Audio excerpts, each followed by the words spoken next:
Muchísimas gracias. Esto es una innovación, ¿eh? No me presentan así normalmente. Alguien cuenta las cosas y es mucho mejor esto, y mucho más rápido y mucho más, para mí, mucho menos vergonzoso.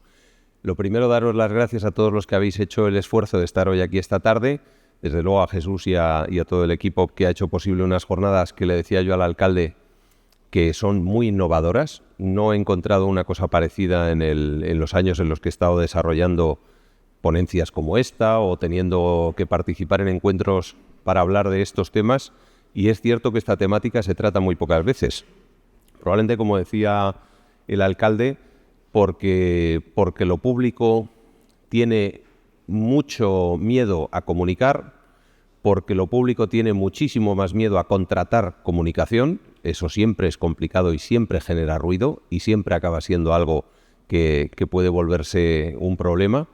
Y desde luego porque el sector privado también sabe que lo público paga, pero no siempre paga rápido. Entonces, a veces los tiempos del sector privado tampoco son los más fáciles para hacer compatible la gestión de tesorería con la gestión de ganar una licitación o una gran campaña de comunicación.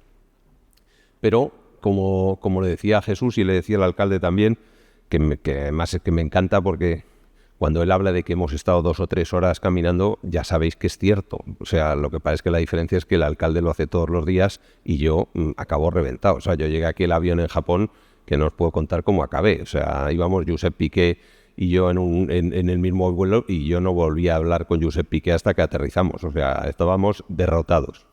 Pero el alcalde efectivamente me dedicó 2 horas de paseo y yo desde luego no estoy en su misma forma, como ya veis. Así que, bueno, el tema del que me ha tocado a mí hablar, que yo no sé si tengo aquí el cronómetro en marcha, pero bueno, me han pedido que hable de la colaboración público-privada. Y yo creo que yo tengo algunas diapositivas y seguramente me darán pie para hablar de muchas cosas. Pero a mí lo que me parece siempre un lujo, e intento aprovecharlo, es cuando tengo una sala como esta, llena de profesionales de lo nuestro, con ganas de discutir o de comentar cosas que nos pueden estar preocupando a todos. Entonces, yo tengo no lo llamaría ni conferencia, mi charla, lo que puedo ir compartiendo con vosotros, lo que me gustaría provocar como reflexiones, pero lo que me parece importantísimo también es que podamos tener un rato, porque efectivamente me habéis regalado 1 hora, que creo que es un peligro, conociéndome, porque la lleno, pero a mí me parecería mucho más interesante llenarla en respuesta a algunas de vuestras preguntas. Así que si os parece, si os van surgiendo y levantáis la mano, yo estoy encantado de que vayamos cortando, porque esto es un congreso, no es una sesión académica en la que haya un maestro y unos alumnos, sino que aquí estamos todos un conjunto de profesionales. A mí me ha tocado hoy, entiendo por el peso institucional que yo tengo ahora mismo, con la responsabilidad de ser la cara visible de la profesión de comunicación y de asuntos corporativos. Es una responsabilidad que llevo con muchísimo orgullo. Yo diría que probablemente es el cargo en mi carrera profesional que más ilusión me hace haber tenido. O sea, eso es una cosa que me ocurre. Pero vamos avanzando. Lo primero, para los que no lo sepáis, ¿qué es DIRCOM? Y es mi pequeño momento publireportaje, igual que cada vez que empieza una sesión aquí, pues vamos a ver lo maravilloso que es Málaga de la mejor manera contada. Yo de DIRCOM no os voy a hacer más que una breve sinopsis. Somos 1.200 profesionales, como todos los que estamos aquí. Estamos en todo el territorio español y nos unen varias cosas. Lo primero que nos une es que todos creemos que esta profesión que representamos, que algunos llamamos oficio, es estratégica. No es simplemente limitarnos a contar lo que otros nos dicen que quieren que salga. Esa es una mala interpretación de la función que nosotros representamos. Nosotros somos asesores que podemos ayudar a que un mensaje sea mejor. Podemos ayudar incluso a que la acción sea mejor. Porque muchas veces el problema es cuando creemos que lo nuestro es solo cómo vamos a contar lo que hacemos.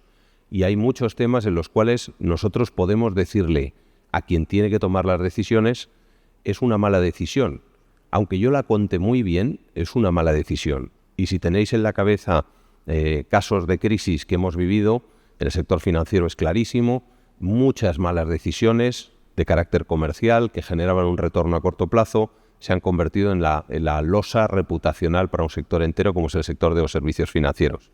Hipotecas subprime, cláusulas suelo, un montón de cosas que de repente el sector se ha dado cuenta de que haberlas hecho no es el problema. El problema es que creían que las hacías y luego lo explicabas, o las hacías y si no se enteraba nadie no pasaba nada, y en todo caso es un problema de comunicación. No, a veces el problema está en el hacer, no en el contar.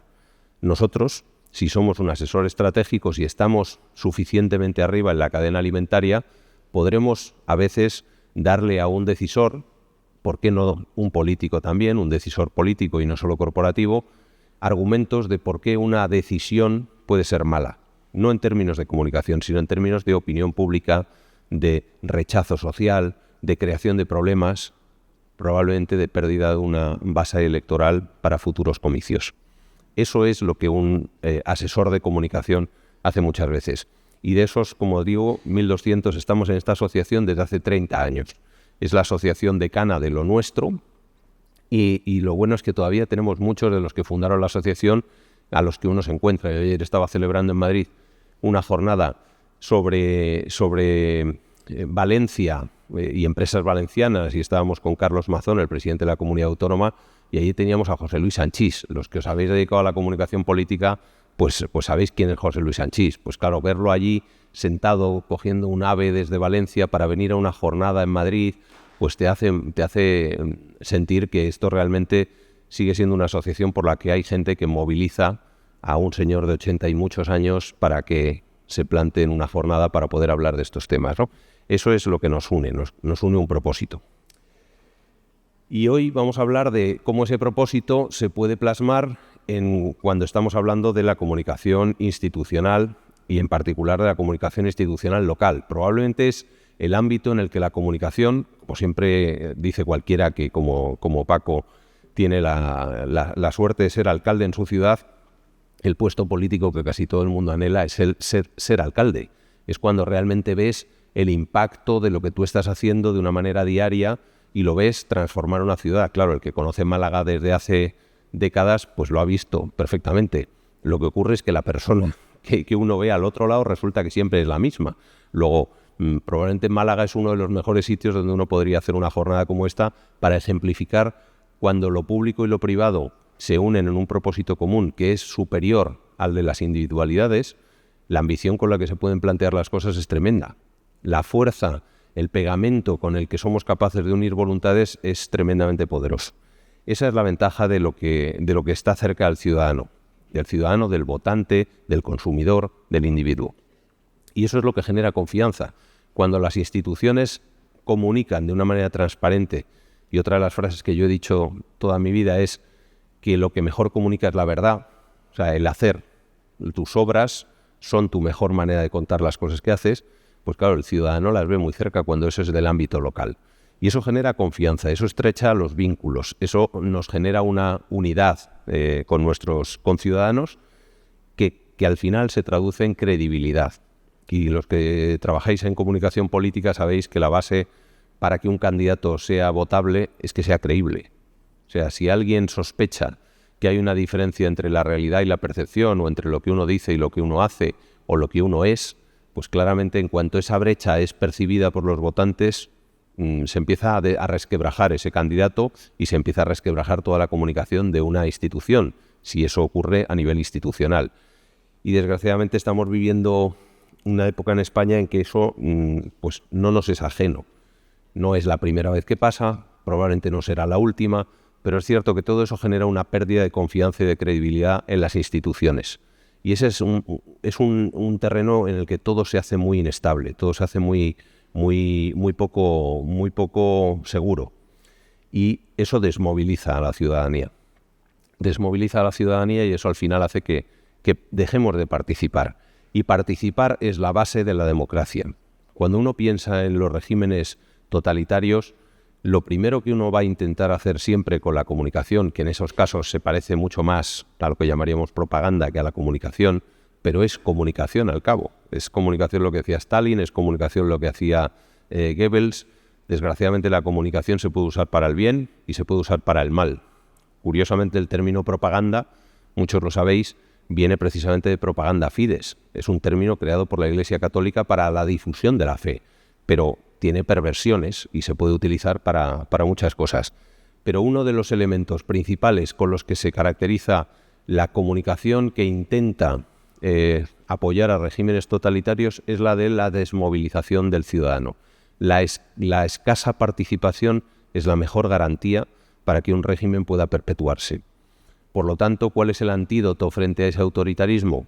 Medios de comunicación fuertes, medios de comunicación independientes, medios de comunicación sostenibles. También estoy hablando en semanas en que ese tema está de extrema actualidad. No es la primera vez tampoco, no será la última, no es un debate que ha empezado en España, pero claramente en España tenemos cosas por hacer en esa materia. Y eso va a ser clave, tener un mundo mediático fuerte va a ser clave para que realmente las instituciones sigan siendo confiables y creíbles. Y para que los ciudadanos sintamos nuestro derecho a participar, a enterarnos de la cosa pública y a intervenir en ella. Esa relación entre lo público y lo privado se nos da todos los días, en muchos ámbitos. Nosotros ahora mismo, cualquiera de nosotros, en cualquiera de los proyectos en los que estéis involucrados, probablemente estáis teniendo que generar relación con vuestros grupos de interés. Pues en el mundo político, por supuesto, los grupos de interés somos todos nosotros, pero cuando uno empieza a segmentar la comunicación, se da cuenta de que realmente hay muchos puntos de contacto. Las asociaciones, el alcalde hablaba de la sociedad civil, claramente todos esos momentos de contacto entre el mundo institucional y el mundo privado hay que fomentarlos.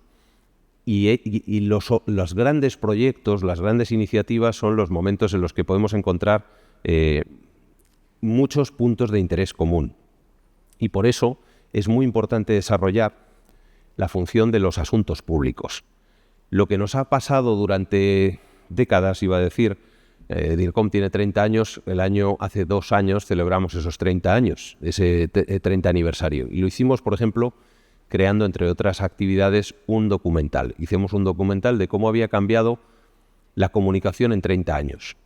Y para presentar ese documental no se me ocurrió nadie mejor que Alfonso Guerra, porque al final era una de esas personas que durante esos 30 años había ejercido las labores más cercanas a lo que podríamos haber asociado luego, por ejemplo, a lo que todo el mundo ha visto en Iván Redondo, pero realmente el primero que hizo mucho más alto y con mucho más peso institucional y desde luego con mucho más fuerza en el Partido Socialista en materia de todo lo que Iván Redondo luego ha ejemplificado fue Alfonso Guerra. Y claro, el lujo de tener a alguien como él explicándote cómo en 30 años prácticamente nuestra democracia es un poquito más allá, pero mucho de ese tránsito de la democracia lo hemos vivido en los años que DIRCOM tenía. Y claro, el auge de nuestra profesión es también paralelo al crecimiento de las necesidades que esa democracia ha generado. Cuando empieza ese mundo democrático, hay colectivos que están organizados institucionalmente, los sindicatos, muchos en la clandestinidad, pero existían. Tenían sus maneras de trabajar, tenían sus organizaciones, tenían sus sistemas y tenían su comunicación. Los partidos políticos, algunos incipientes, otros históricos, tenían también su comunicación. Y la empresa no. La empresa llevaba toda una dictadura en la cual el mundo económico prácticamente había vivido muchas veces de la asignación muchas veces de una acción digital, en el sentido de darlo a dedo, de un sector a una serie de operadores económicos. Claro, no tenían que conectar con la sociedad, no necesitaban explicar lo que hacían, no tenían que ser transparentes. Y eso cambia. La democracia, una de las servidumbres que tiene para el mundo empresarial, es que empieza a generarles la necesidad de hablar con esa sociedad. Y esa función, en ese momento, genera un órgano. Los directores de comunicación, que inicialmente muchos venían del mundo de la prensa y eran jefes de prensa, lo que hacían era convertir la información que esas compañías querían trasladar a la sociedad de una manera entendible, digerible, noticiable, y para eso, por la función que era quiero contar cosas, crea el órgano, que venga alguien y que las cuente. Claro, eso se va sofisticando, y cuando empiezas a pensar que hay que hacer una comunicación institucional, ya no solo hay que hacer una comunicación mediática, ya no son solo las empresas contando sus novedades más comerciales, sino que quieren ser un ciudadano corporativo, quieren tener una voz, y ya no te cuento cuando empiezan a querer ser escuchados en el diálogo, en el proceso legislativo, porque al final las empresas son actores, igual que lo son las ONGs, igual que lo son los sindicatos, las asociaciones patronales, cualquiera de ellos somos actores que en esa sociedad civil tenemos el legítimo derecho a contar nuestra parte de la historia. Y nuevamente la función crea un órgano, crea un tipo de profesionales, que son los profesionales de asuntos públicos, relaciones institucionales, lobby, una palabra muy denostada pero que yo defiendo mucho, porque yo defiendo que nosotros somos profesionales de la reputación y la influencia. Nosotros nos dedicamos básicamente, cuando mis hijos me preguntaban, papá, ¿tú qué haces? Básicamente tú lees periódicos y hablas por teléfono. No suena mucho como a los padres de muchos de los del colegio. Y entonces, claro, pues mi padre cura a otros, el mío diseña edificios y el mío habla por teléfono y lee el periódico. Pues no parece muy serio. Bueno, pues de eso a vosotros os habrá pasado, porque si explicáis a lo que nos dedicamos es muy difícil que mucha gente lo entienda. Luego ves una película y dices, ¿ves? Eso es lo que hago yo. O ves a alguien en una entrevista y dices, ese señor o esa señora se ha entrenado con alguien como yo, o ha preparado esa intervención con alguien como yo, o ves un debate parlamentario entre políticos y dices, detrás de cada uno de estos hay 10 o 12 más, haciendo muchas más cosas. Entonces, empezamos a ver que la sociedad se da cuenta de que hay alguien que hace cosas. Bueno, pues eso tiene que ver con los directores de comunicación y de asuntos públicos. Nosotros defendemos mucho desde DIRCOM que tenemos un perfil muy válido. No todos somos periodistas, no creo que haya una condición necesaria para ser un director de comunicaciones ser periodista. Hay incluso licitaciones públicas que lo exigen. Yo creo que no es correcto, pero sí es cierto que hay que entender cómo funcionan los medios, cómo funciona el proceso informativo. Pero claramente cuando empiezas a hablar de asuntos públicos ya no todo es periodismo. Tiene mucho que ver el componente jurídico, hay que entender cómo es el proceso legislativo, hay que tener unas conexiones, hay que tener una capacidad de análisis, hay que tener una capacidad de interlocución. Hay muchas otras cosas además de entender la parte informativa de la comunicación. Incluso en las empresas nos hemos empezado a dar cuenta ya hace unos cuantos años, pero ahora ya es una tendencia imparable, de que las propias empresas tienen que actuar como actores institucionales. Y surge un concepto que es el que llamamos diplomacia corporativa. Yo en alguna de las empresas con las que he tenido el placer de cruzarme con Paco de la Torre a lo largo de mi carrera, en el mundo industrial, claro, una de las cosas que yo decía en mi compañía es, lo que estamos haciendo se llama diplomacia corporativa. Me decía, no entiendo muy bien a lo que te dedicas, que os pasará 2 de cada 3 veces que tengáis una discusión con un compañero que no sea de vuestra área de trabajo, asociará vuestro trabajo básicamente a cócteles, croquetas, eventos, fiestas y demás cosas de mal vivir. Y también las hay. Por eso algunos pues llevamos una vida muy poco sana. Pero en cierto modo lo que estamos haciendo es de embajadores. Hacemos una diplomacia de nuestras empresas, de nuestras instituciones. Hacemos una diplomacia corporativa o una diplomacia institucional. ¿Qué es lo que hace? Por ejemplo, que cuando una empresa española está por el mundo y uno se acerca a su embajada, pues yo recuerdo hace 20 o 25 años, uno hacía eso y en la embajada no sabía muy bien para qué venías. O sea, yo es que vengo de la empresa tal y ¿qué quiere usted? Yo que hablar con el embajador, a ver en qué me puede ayudar, en qué le puedo ayudar yo. ¿Usted le va a ayudar al embajador? Pues a lo mejor sí, es que yo a lo mejor voy a inaugurar una fábrica en este país, en el que España no tiene muchas otras cosas. A lo mejor yo puedo ser de utilidad para el embajador de España en Japón. Claro, nosotros abrimos la primera fábrica, hablo de la etapa en la que yo era responsable de Gestam, la primera fábrica de fabricación de componentes de automoción de una empresa española en Japón. Para el embajador en Japón es una de las cosas más importantes que él puede hacer en materia económica, porque es que no hay muchas empresas españolas que instalen una fábrica. Pues a lo mejor en torno a eso, pues donas una escultura a la ciudad de Tokio, o a lo mejor participas en la celebración del bicentenario de las relaciones entre España y Japón, a lo mejor participas en la Fundación España-Japón, Ese tipo de cosas, las empresas no tienen que ir improvisándolas. Necesitan profesionales que las planifiquen, que las metan dentro de una estrategia y que sean capaces de identificar dónde están los puntos de conexión entre esos grandes proyectos transformadores, como vuelvo a decir, aquí en Málaga hemos vivido con todo lo que ha sido el cambio de la fisonomía y de la oferta cultural de la ciudad. Esos grandes proyectos, las instituciones los tienen, las empresas los deben aprender a leer y tenemos que ver cómo podemos unir fuerzas, porque hay veces en que va a ser una relación de win-win, los dos vamos a salir beneficiados. Las administraciones no tendrán el dinero suficiente para hacer todo lo que les gustaría hacer. La empresa privada no tiene la capacidad de que algunos proyectos tractores sean iniciados desde una sola empresa.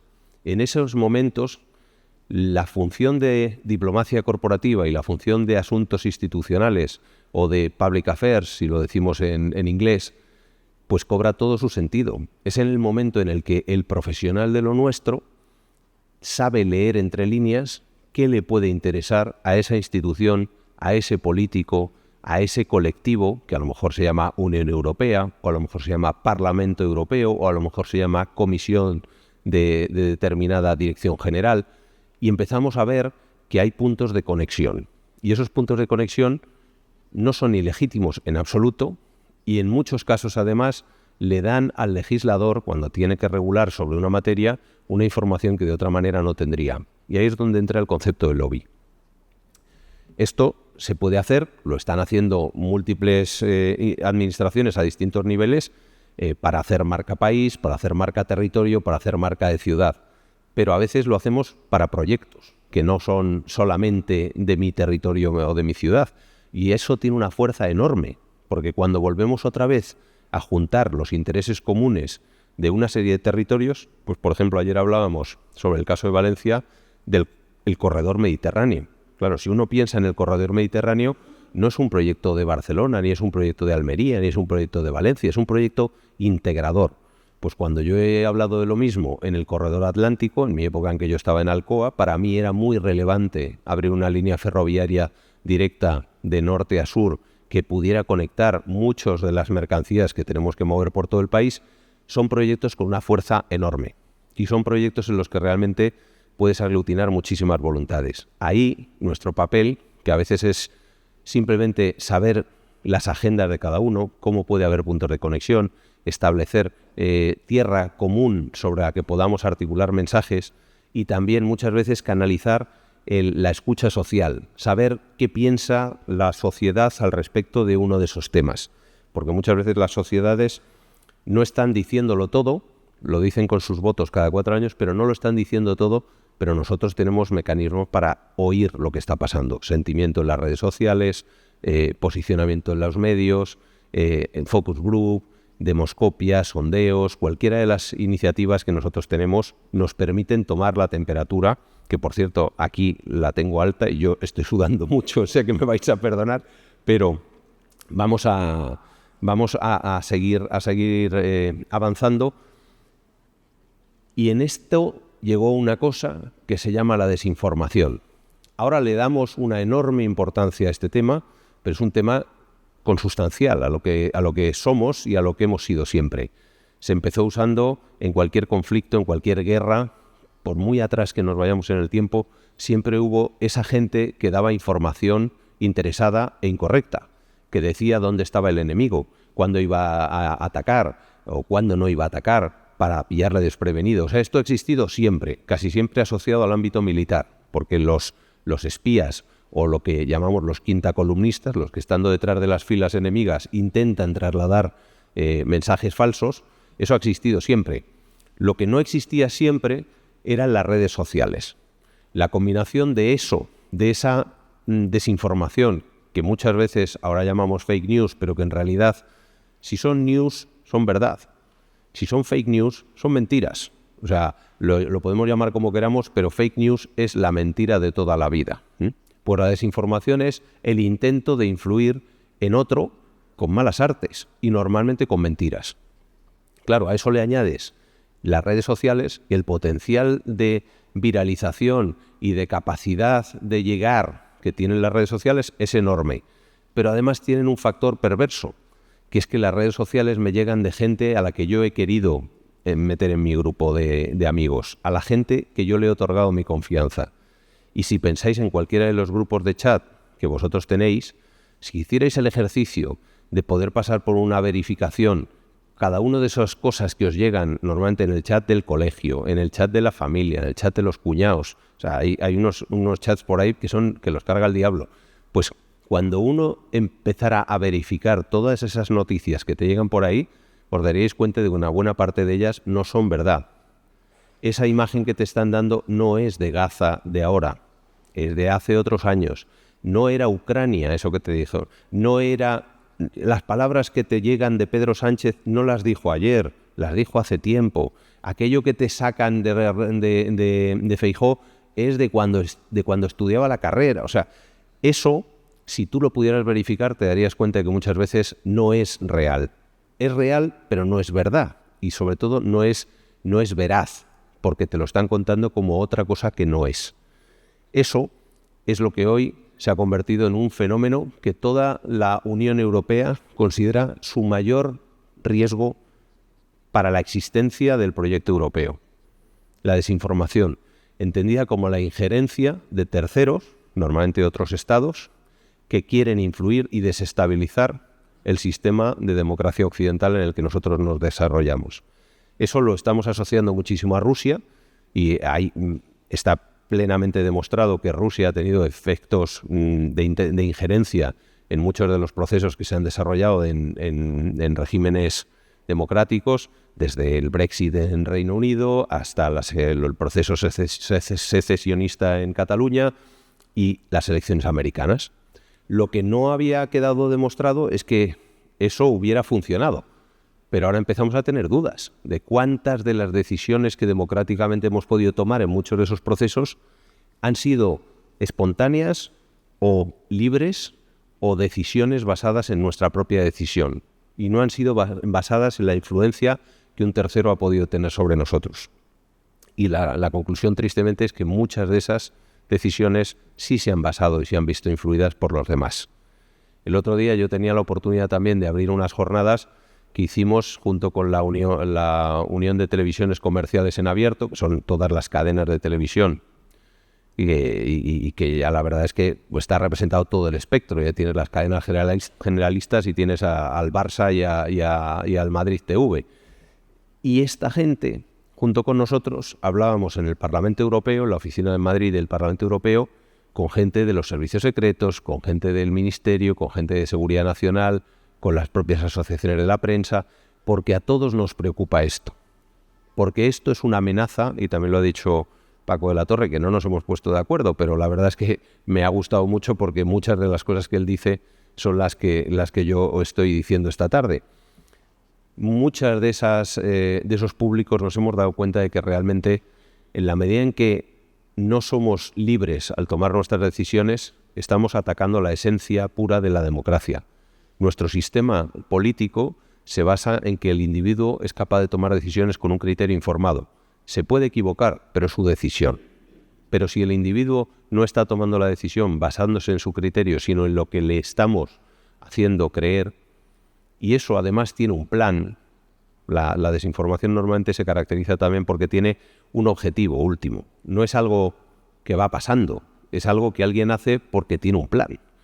Y yo, por ejemplo, que me he pasado muchos años defendiendo la industria, claro, cuando uno piensa en dónde estamos hoy con algunos procesos industriales como el auge del vehículo eléctrico, cuando te das cuenta, yo me acuerdo cuando conocí al alcalde, yo creo que fue hace 10 años, por lo menos, y me decía, tenemos que traer una fábrica de un fabricante de automóviles, que él sabía cuál quería, y era uno eléctrico americano, y yo le decía, no, alcalde, es que el fabricante no va a venir a Málaga, no va a venir.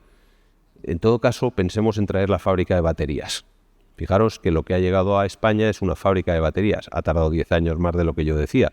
Pero es que realmente, ¿a quién le interesa que nosotros estemos haciendo vehículos eléctricos en vez de hacer vehículos diésel? Pues a alguien que tiene los minerales con los que esas baterías se fabrican, alguien que tiene la capacidad de fabricación porque no tiene los mismos requisitos medioambientales que tenemos nosotros, alguien que la circularidad que el alcalde ha mencionado y los ODS que lleva en su solapa pues no le importan lo mismo que a nosotros, y que además lleva años haciendo coches eléctricos antes que nosotros. Entonces, si tú lo piensas en términos geoestratégicos, que es algo que yo hago mucho, que es otra de las cosas que os animo también a que penséis que todo lo geopolítico y lo geoestratégico no es ajeno de ninguna manera al trabajo que nosotros desempeñamos, te sale un nombre rápido, te sale China. Y cuando piensas en eso y te das cuenta de dónde está nuestra industria de automoción hoy y dónde va a estar dentro de 5 años, y ya veremos dentro de 10, porque yo soy muy pesimista, pues al final te das cuenta de que eso empieza en un determinado momento. Y hoy nos hemos dado cuenta también en los últimos 2 años, a raíz de un conflicto como el de Ucrania y Crimea y Rusia, nos hemos dado cuenta de que gran parte del éxito industrial de uno de nuestros motores en Europa, como era Alemania, tenía que ver con la posibilidad de tener un gas ruso a un precio absolutamente subvencionado. Y eso ha sido inmediatamente cambiar esa situación y Alemania está en recesión. O sea que lo que teníamos detrás de eso era un dopaje. Detrás de ese dopaje lo que viene es algo que a cambio no pasa, que es que, por ejemplo, Rusia ha conseguido a través de ese gas barato a Alemania que Alemania no esté haciendo ningún esfuerzo por buscar fuentes alternativas de energía, entre otras la nuclear. Claro, eso no empieza hoy lo ves, pero si miras atrás te das cuenta de que eso empieza 20, 30, 40 años atrás.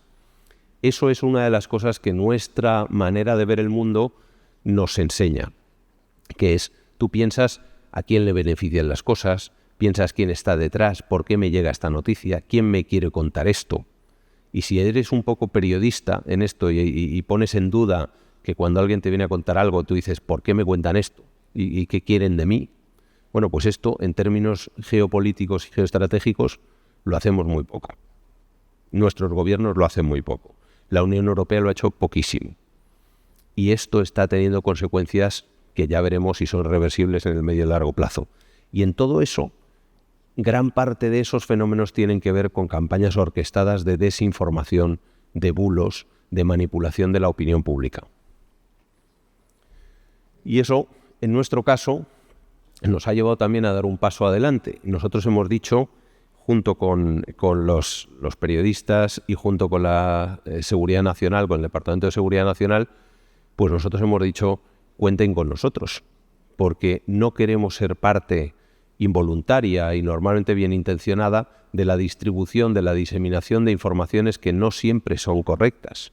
Y cuando nosotros estamos hablando, por ejemplo, del cuestionamiento de algunos materiales o del cuestionamiento de algunos sistemas de propulsión o del cuestionamiento de algunos procesos industriales, tenemos que pensar si eso es realmente un problema que nosotros queremos denunciar o estamos haciéndole el juego a alguien que lo que está haciendo es hacernos perder competitividad. Si nosotros, por ejemplo, empezamos a ver hoy un auge de la turismofobia, tenemos que pensar si realmente eso es un fenómeno que está siendo provocado por aquellos que creen que esto es un elemento de competitividad para nuestro país o para nuestras regiones. ¿Que hay que hacerlo bien? Sí. ¿Que hay que hacerlo de la mano de los sectores? Siempre. Pero que muchas veces tenemos que poner en duda por qué de pronto un tema se convierte en un trending topic. Porque el otro día, hace unos meses ya, el presidente de Telefónica nos contaba en una sesión que más del 50% del tráfico que ellos detectan en Internet no es humano. Son simplemente bots que retuitean cosas que alguien ha difundido, y cuando tú quieres diseminar un rumor es muy fácil hacerlo, cuando tú tienes una mecánica de distribución como esa.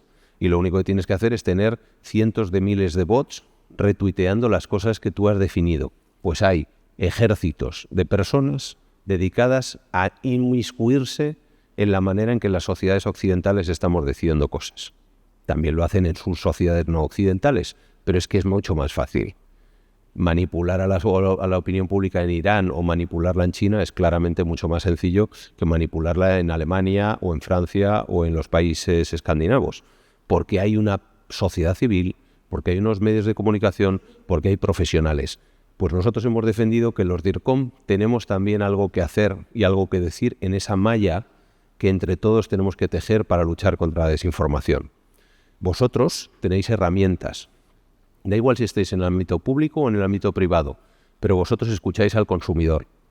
Vosotros sabéis las tendencias que el consumidor de verdad está diciéndoos que tienen y no las que pueden ser un postureo.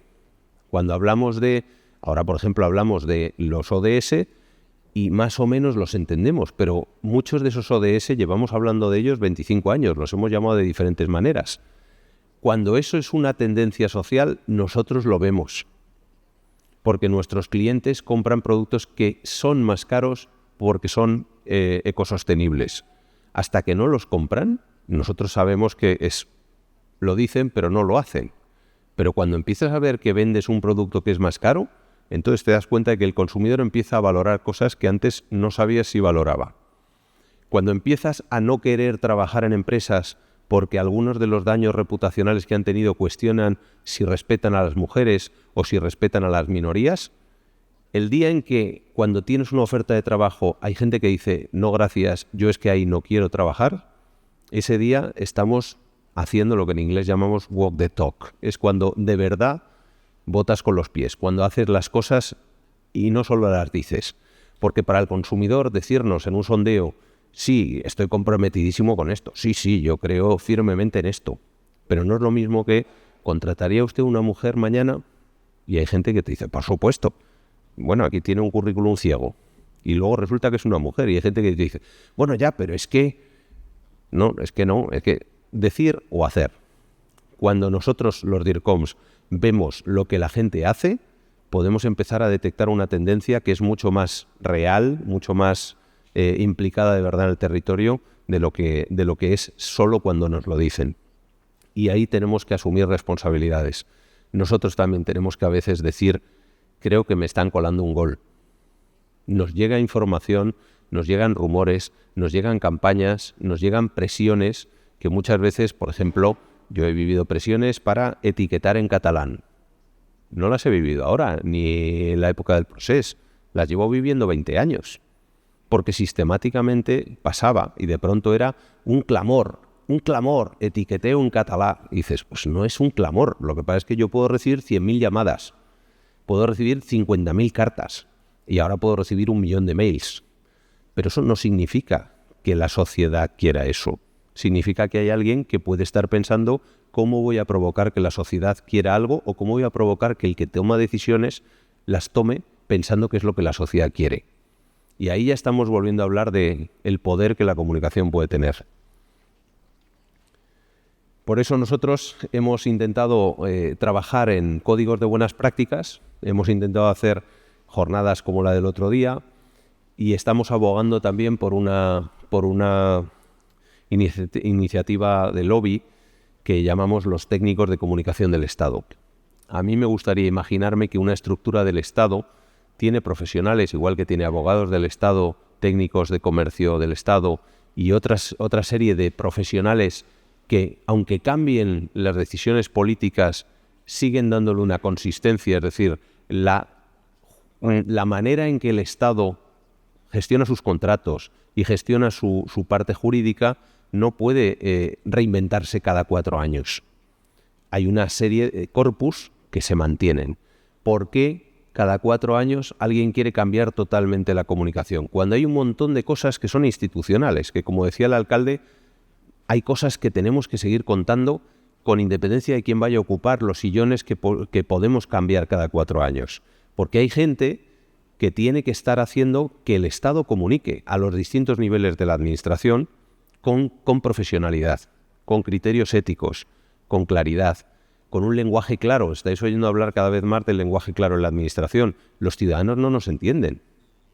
Los ciudadanos no entienden un documento que le entregamos para hacer una alegación, para presentar una solicitud o para defenderse de un desahucio. No entienden qué les estamos diciendo. Y eso es porque no hemos querido que nos entiendan. Pero eso no cambia solamente por los cambios políticos. Eso es porque hay unas estructuras que se mantienen. Pues yo defiendo mucho que debemos hablar de unos técnicos de comunicación del Estado.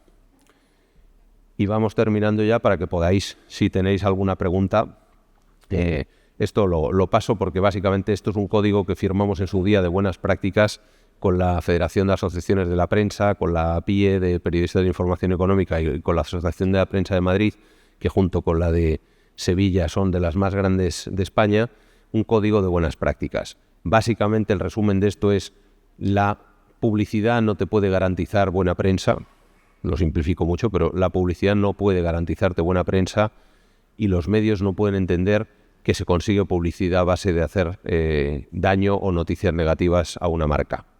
Ese es el resumen. Todos los días este código hay gente que no lo cumple y lo sabéis porque todos habéis vivido de una manera o de otra esto mismo. Pero que tengamos un código blando, como decimos, un código blando, pues el que se lo salta, eso puede ser muy duro. Cuando todos los demás no lo hacen, queda señalado aquel que lo hace mal. Entonces, yo creo que nosotros no vamos a poder nunca ser jueces y parte, no vamos a poder ser policías de la verdad, ni policías de quién hace bien las cosas o quién las hace mal. Eso lo tenemos que hacer entre todos. La manera en que vamos a depurar esta profesión no será diciendo quiénes son buenos y quiénes son malos o haciendo un registro de quiénes son buenos y quiénes son malos. La mejor manera de depurar esta profesión es que los que hagamos esta profesión seamos cada vez mejores. El que lo haga mal debe quedar señalado, pero por los propios colegas, porque nosotros digamos, es que yo no me siento representado en lo que esta persona está haciendo hoy. No me siento representado en la presión desde una administración sobre los medios de comunicación. No me siento representado en el chantaje. No me siento representado en el abuso. No me siento representado en la mentira. Y yo he tenido que dimitir en mi vida profesional algunas veces de algún puesto porque no me he sentido representado, no me he sentido éticamente bien y no me he sentido que yo estaba siendo consecuente con lo que yo creo que debo hacer. Creo que el profesional de comunicación juega con una materia sensible de una altísima calidad, que es la verdad. Y tiene una herramienta poderosísima que es la capacidad de influencia en los demás. Sabemos cómo influir en los demás. Sabemos cómo ser eficaces en que nuestro mensaje se entienda, cómo crear miedo, cómo crear ansiedad, cómo crear alegría, cómo crear excitación. Sabemos cómo hacerlo. Que lo hagamos para el bien o para el mal es una decisión ética. No está en ningún contrato de trabajo. Es una decisión individual, intransferible, ética. Es un compromiso de cada uno con las cosas que cree que debe o que no debe hacer. Y cuando uno está hablando de la comunicación institucional, esa responsabilidad que uno siente en el mundo privado es aún mayor, porque tu capacidad de impactar es directa en el voto de los ciudadanos, es directa en la capacidad de los ciudadanos de darse una elección diferente.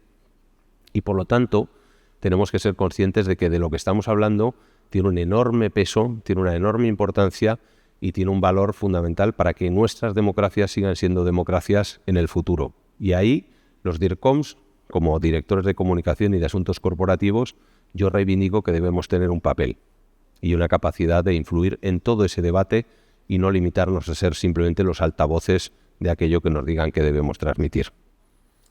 Y ya está. Tenemos un DIRCOM en Andalucía, nuestra presidenta está hoy aquí, Vanessa Moreno, del CTA de Andalucía, y desde luego estamos encantados de que cualquiera de vosotros, en la forma que quiera, si es dentro de un convenio institucional, si sois instituciones públicas o como individuos, que podamos ser la casa común de todos aquellos que nos dedicamos a esta materia y en la que creo que tenemos un propósito claro, que es hacer una sociedad mejor. Gracias. Gracias.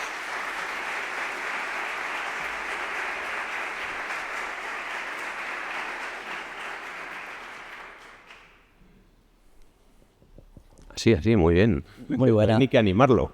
Pues claro, hay que animarse. Enhorabuena, Miguel, muy interesante. La verdad es que, bueno, hay mucho trabajo por delante. Yo quería comentar, no nos podemos abstraer de la situación también de los medios de comunicación, que viven una crisis ya desde hace bastantes años y que al final vienen muy condicionados en muchos casos pues por la publicidad, lo has comentado. Y hay otro factor que es los políticos, las administraciones, que al final han tomado un protagonismo muy grande en los medios de comunicación Y yo creo, mi opinión, que crea también un poco de rechazo entre los lectores, espectadores, etcétera, por esa abusiva presencia de los políticos, ¿no? Bueno, es más que nada una reflexión que me gustaría compartir contigo. ¿Y qué piensas? Porque al final nos afecta a todos. Sí. La credibilidad se va perdiendo si al final unos tienen mucho más peso que todos los demás, ¿no? No hay el equilibrio que a lo mejor podía haber hace unos años, ¿no? Gracias. Pues me suscita muchas respuestas, porque efectivamente no es una pregunta, es una descripción de una situación que nos rodea. La primera reflexión que yo me hago es si los medios están sirviendo hoy a su propósito fundacional. Los medios nacieron para controlar al poder. Pero hay un momento en que el profesional de la información se encuentra enmarcado en una empresa periodística. Claro, cuando hablamos de los medios, nosotros no estamos deconstruyendo los medios, pero los medios tienen básicamente 3 ámbitos. Hay una gente que se dedica a buscar el dinero para que esos medios sigan funcionando, ámbito comercial. Hay un ámbito redaccional, la gente que trabaja esa información y la pone al servicio de los ciudadanos. Y hay un ámbito editorial, está la propiedad de esos medios. Y eso es una empresa informativa. Tenemos corporaciones de derecho público, como las corporaciones de radio y televisión públicas, o los medios públicos cuando los hay, y esos tienen otras características, pero la mayoría de los medios hoy vivimos en un entorno privado y son empresas informativas, y como empresas informativas se encuentran con que tienen que servir a unos intereses a veces comerciales o a unos intereses que les permitan seguir pagando esas nóminas que les permiten seguir haciendo información. Y ahí empiezan problemas. Yo digo también muchas veces que el día en que un presidente de un grupo editorial se fue a jugar al golf con el presidente de una compañía, pues descubrieron que los acuerdos institucionales eran una manera muy sencilla e incluso barata de garantizar paz. Y ese día fue muy malo para el DIRCOM y para el director del medio, porque nos quedamos mirando en la barrera. Y además nuestros presidentes volvieron y le dijeron, yo llamo Peláez al director de comunicación, así en broma, y nos dijeron, Peláez, venga usted aquí, usted no es un directivo, porque es que usted este problema lo podía haber solucionado hace 3 años. Lleva 3 años diciéndome que nos dan inmisericordiamente en este grupo mediático cuando yo me voy a hablar con su presidente y en media hora he resuelto el tema. No es usted un gestor. Y eso es un problema. Entonces, cuando todo es fácil de comprar, porque todo es muy barato de vender, pues es muy fácil caer en eso. Y cuando a eso le das el peso de la publicidad institucional, pues ese es un enorme mazo con el que se pueden aplastar muchas cabezas. O se pueden alimentar muchas cabezas que pueden pensar como la tuya. Yo creo que eso es algo que nuestro sistema democrático todavía no ha resuelto bien. No sé si la legislación que se está anunciando desde el gobierno nos va a solucionar el problema, pero lo que es seguro es que esa legislación probablemente hoy tiene más dificultades para muchas comunidades autónomas donde el color político es diferente. O sea que probablemente... Pero yo creo que los periodistas viven un cambio de modelo existencial. No han dado todavía con la tecla, no han encontrado el modelo de negocio que permita que el mundo de los medios funcione, y ante eso hay 2 recetas. Una de largo plazo, la estamos hablando en todos los ámbitos, en el político, en el institucional, con los medios, se llama alfabetización mediática. En la medida en que nosotros pensemos, y nuestros hijos sobre todo, que cuando leen un periódico, lo lean en el formato que lo lean, o vean una cadena de televisión, o escuchen una emisora de radio, entiendan que la gente que hace esos contenidos se rige por unas reglas de juego, aunque tenga unos principios editoriales que le hagan ver la realidad de un color diferente, porque yo puedo verla verde y tú puedes verla roja, no pasa nada, pero funcionamos con unas reglas de juego. Es como, yo puedo elegir este banco, puedo elegir el otro, pero sé que cuando me dan dinero, me lo prestan con un tipo de interés. No me lo regalan y luego me dicen otra cosa. Y el problema es que estamos pensando que es tan información lo que nos llega a través de nuestro dispositivo móvil sin pensar en quién es el que nos está mandando a través de nuestro dispositivo móvil. El canal no lo hace verdad. Que te llegue de alguien que conoces no lo hace verdad. Que te llegue a través de una red social que tú quieres y que te encanta no lo hace verdad. Lo que lo debería hacer verdad es que los procedimientos con los que los profesionales han gestionado esa manera de contártelo sean profesionales de la información. Entonces, la diferencia entre alfabetización mediática para que nuestros hijos y nosotros sepamos distinguir eso, y nuestros mayores, una fuente fundamental de redistribución de desinformación son los mayores. Porque el último fenómeno, y con esto acabo la respuesta, que se está dando es la caverna. La hooliganización y los haters, los hooligans y los haters de cada grupo político se están radicalizando. Eso desmoviliza al centro y lo que hace es que retroalimenta el que los que piensan como yo y me dicen lo que piensan como yo, pues vamos de la mano a donde haga falta, y lo que no sea como lo que pensamos nosotros no es verdad. Y otra cosa es que los otros pues hacen lo mismo. Entonces, y cuando digo los unos y los otros, no estoy pensando en un partido y en otro partido. Estoy pensando en nuestra manera de vivir. Es que son los padres del cole de un tipo y los padres del cole de otro. Son los de este equipo y los del otro. O sea, es que esta polarización la estamos llevando a todas las esferas de nuestra vida. Y los medios no son ajenos. Los medios podían tener una línea editorial, pero hoy están teniendo trincheras. Hola, buenas tardes. Bueno, en primero, enhorabuena por esta masterclass que nos has dado. Mi pregunta, quizá también recogiendo lo que nuestro compañero acaba de decir y también tocando la parte ética, es preguntarte a nivel general cómo estáis contemplando la inteligencia artificial, aspectos éticos, más prácticos, desde DIRCOM. Gracias. Pues la estamos contemplando como una disrupción, que es lo que es. Probablemente después de la llegada de Internet y anteriormente de la llegada de la imprenta, pues estamos en ese nivel de disrupción. Lo que pasa es que la capacidad de crecimiento es exponencial, es un ritmo trepidante. Claro, hablamos de inteligencia artificial, pero la que realmente nos preocupa más es la generativa. Nosotros hoy, la inteligencia artificial generativa tiene la capacidad de hacer prácticamente casi todo lo que nosotros hacemos en un día normal, desde el punto de vista de sintetizar información, convertirla en algo digerible, distribuirla, hacer un argumentario, crear un discurso con ello, elaborar un tweet feed y tener 2 días alimentados a partir de esa información. Todo eso hoy se puede hacer sin ningún problema. Se puede hacer también inteligencia predictiva. Tú puedes imaginarte las cosas que van a pasar cuando tú lances esa información, qué preguntas te van a llegar, qué interacciones puedes hacer, y eso lo puedes programar en forma de chatbots. Incluso con lenguaje natural vas a producir conversaciones que para el que las recibe son absolutamente humanas. ¿Qué no podemos hacer todavía hoy? Imaginar, y no podemos intuir. Pero la inteligencia artificial generativa, lo demás, lo hace y lo hace bien. Lo hace bien al 80-85%. O sea, lo que es verdad es que sigue teniendo un sesgo, dependiendo de dónde se ha programado y cómo se ha programado. Sigue teniendo una cosmovisión, una manera de entender el mundo. No es lo mismo la inteligencia que vamos a encontrarnos en China que la que vamos a encontrarnos en Palo Alto, la que vamos a encontrarnos en Ámsterdam.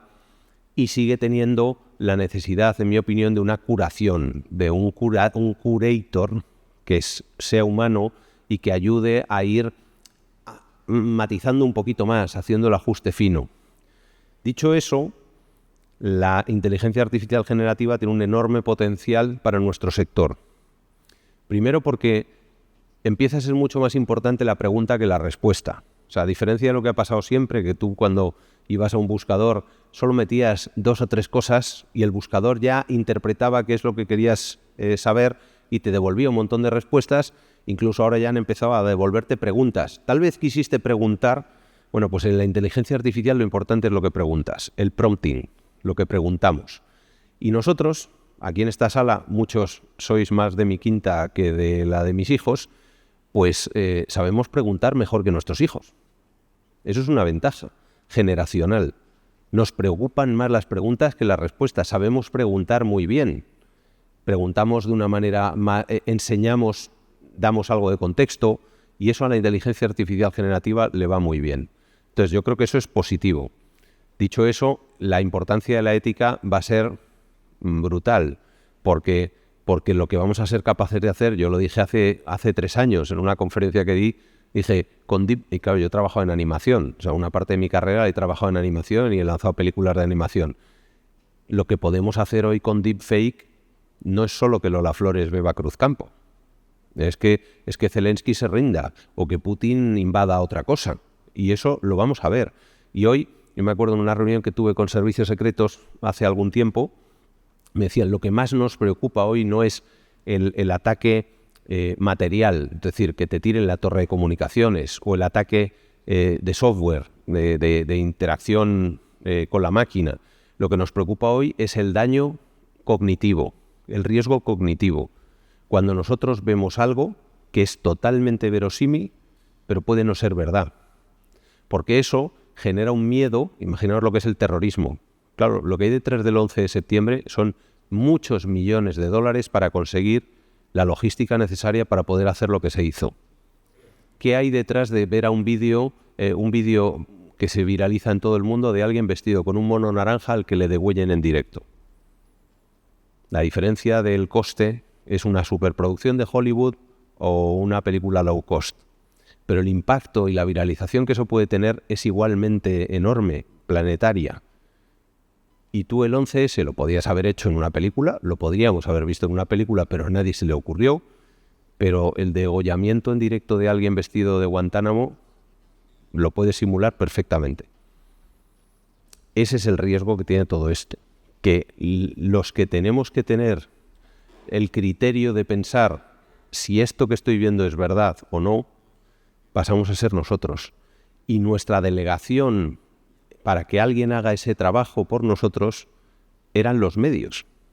Si los medios, uniendo con tu pregunta, no pueden hacer eso porque eso no es un negocio, porque nosotros no estamos dispuestos a pagar porque alguien haga ese trabajo, estamos dejando a nuestros hijos en la puerta de una academia de pederastia, por si me permitís la brutalidad, pero es que estamos diciéndole a toda nuestra sociedad, los que tenían una delegación de autoridad para hacer eso, yo no los valoro lo suficiente como para pagar porque lo hagan. Lo quiero gratis. Pues claro, si es gratis, nadie está haciendo ese trabajo, nadie está verificando cosas, nadie puede pagar tener una redacción y además tener un departamento de verificación de informaciones porque es un sobrecoste que además nadie está cubriendo.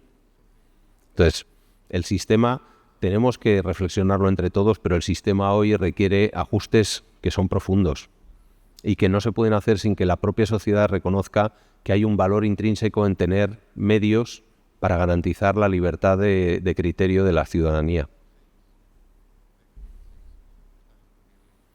Yo creo que me paso de tiempo, o sea que... Pues muchas gracias.